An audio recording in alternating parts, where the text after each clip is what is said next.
I have served the Indian Army, the Indian Navy, the Indian Air Force, and then again the Indian Navy, following which I've had 2 degrees, 2 MDs. I have had 2 appointments as the Command Medical Officer. I've had 2 appointments as in commanding units, and I've had 2 appointments in being Director General of the Medical Services of the Air Force as well as the Navy. My journey has been long, but it has been extremely fruitful. I have learnt a lot of experience on the way, initially as a specialist treating patients, and then towards the latter half doing a lot of administration of troops as well as looking after hospitals as well as operations.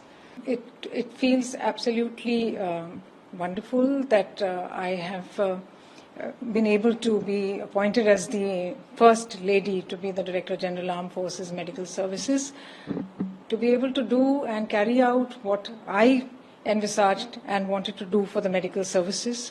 I thank the government for this opportunity that they have given me, and it has been a long journey for me. My colleagues in the Navy call it the rule of 2, that I have, first of all, been in all the 3 services. I have served the Indian Army, the Indian Navy, the Indian Air Force, and then again the Indian Navy, following which I've had 2 degrees, 2 MDs. I have had 2 appointments as the Command Medical Officer. I've had 2 appointments as in commanding units, and I've had 2 appointments in being Director General of the Medical Services of the Air Force as well as the Navy. My journey has been long, but it has been extremely fruitful. I have learnt a lot of experience on the way, initially as a specialist treating patients, and then towards the latter half doing a lot of administration of troops as well as looking after hospitals as well as operations. And at every level, I have tried to raise the bar to reach whatever I have at the moment, what everybody is saying is the pinnacle of one's career in the Armed Forces Medical Services. Ma'am, as DGAFMS, you are in charge of, you are the senior most doctor or medical officer in 3 armed forces. What will be your priorities as the DGAFMS, and how would you want to see the medical arm of the services to be like in next, say, 5 years, 10 years?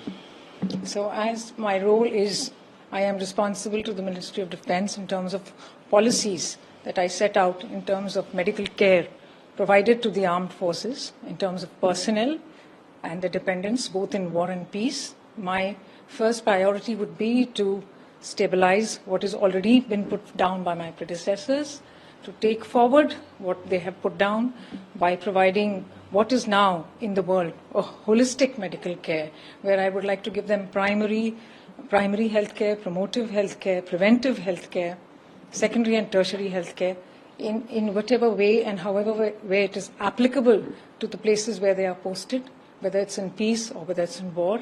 I would also pay attention to the health care of veterans, which is another very important aspect of looking after them. I would also look at aligning myself with the vision document that my directorate has prepared towards the Viksit Bharat 2047 program. I will look at digitization, which is one of my primary focus areas, where I would like to digitize. I would like to amalgamate the communication between all the 3 forces, the Army, the Navy, and the Air Force, where all the 3 medical services could communicate with each other and produce the best results and the highest standards of medical care that can be provided to the armed forces medical personnel and their dependents. Ma'am, a few years back, from 2020 onwards, we had seen the armed forces medical services. It was in a major way involved in protecting the armed forces, the troops, the personnel officers from the pandemic of COVID. And that was a big achievement, looking at the numbers and the kind of operations they were carrying out at that time. Yes. Now also we are seeing monkeypox and other pandemics spreading in different parts of the world. Any preparations for this and in general to be able to counter any pandemics if anything of that sort happens? So we all had our experiences in 20 and 21 regarding the pandemic. I was initially in Southern Naval Command in 2020, where I managed to, we had a lot of preventive measures which were taken. We also were engaged in the Samudra Setu program, where we had to, evacuate the foreign, the expats who came back to India. So we had a lot of experience with that. We wrote down our experiences, and now we've converted them into standard operating protocols, which we have, which we knew that for the future we may require them. Then in 21, when I became the commandant of INHS Ashwini, we dealt with the phase 2, which everybody knows how difficult it was for everybody. So we have many plans in place if there is a sudden onslaught of anything. We have preventive plans. We are following all the WHO guidelines and the guidelines issued by the Ministry of Health and Family Welfare. And I don't think we will have any issues in, whenever the situation arises. And recently, when there was an earthquake in Turkey, we saw our doctors acting as ambassadors, and India got a lot of goodwill due to the efforts of Indian doctors who were posted in, who were deployed in Turkey for relief operations. Now we are seeing a lot of conflicts and other things happening.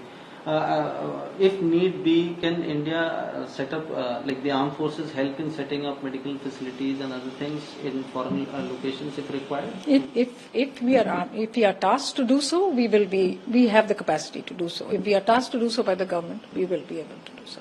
And ma'am, yesterday we saw that there was this Navika Sagar Parikrama, the second global circumnavigation by 2 lady officers. The expedition was flagged off yesterday from Goa, and I could see you were there in the footage. Can you please tell us what is your link to this expedition, ma'am? I have a long association with sailing. Of course, I'm a naval daughter and I'm a naval officer, though my interest in it came up much later. It started with looking after the doyen of sailing and circumnavigation, that is Admiral Avati. I used to look after him when he was admitted at INHS Ashwini, and this is in reference to the first Sagar Parikrama that happened, that Navika Sagar Parikrama, the first one, which happened in 2017.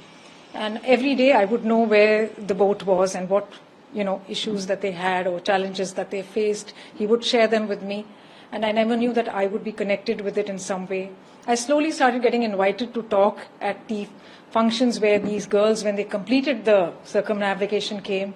And after that, I was very pleasantly asked to volunteer to make a sail from Kochi to Lakshadweep in order to encourage more young lady officers to volunteer. So I sailed as in the rank of Rear Admiral for 3 days in a 6-man Indian naval sailing vessel called Bulbul from Cochin to Lakshadweep.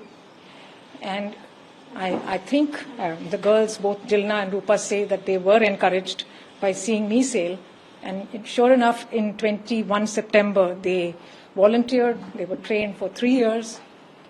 My medical officers have trained them to even handle all medical emergencies on board in this sail of theirs, which is going to be 23,000 nautical miles over the next 7 to 8 months. I spoke to them yesterday too. I reassured them. I reassured their parents. They are all set and ready. And in fact, I have learnt a lot from them in terms of looking at people who can be so inspired to take up such a challenge, such adventure, with so much of physical and mental resilience. We have a lot to learn from them. And you sailed as a Rear Admiral? I sailed as a Rear Admiral. That's an achievement. Ma'am, as you said, a lot of young women officers, girls, college students, they all look for inspiration. What would be your message to the girls? We are seeing a lot of them joining the armed forces now in all arms. What would be your message to those girls about the armed forces? I would tell all the girls that the armed forces is a fantastic profession to take on. It is not only a profession, but it is a way of life. You learn discipline, you get an education, you learn how to behave, you learn how to work as a team. It becomes a really good way of life. It is a stable job with financial independence, a lot of teamwork, a huge family that comes to your support whenever you want. with healthcare. So I would suggest and I would tell all young girls that this is one where all your dreams can be encouraged. They can be all amalgamated into one. It's a level playing field. And I'm here as an example that if you be professionally involved in what you do and build yourself, build your career, keep upgrading your skills, keep climbing higher and higher, you will definitely be very happy in this profession. And it's my messages to all the young doctors there.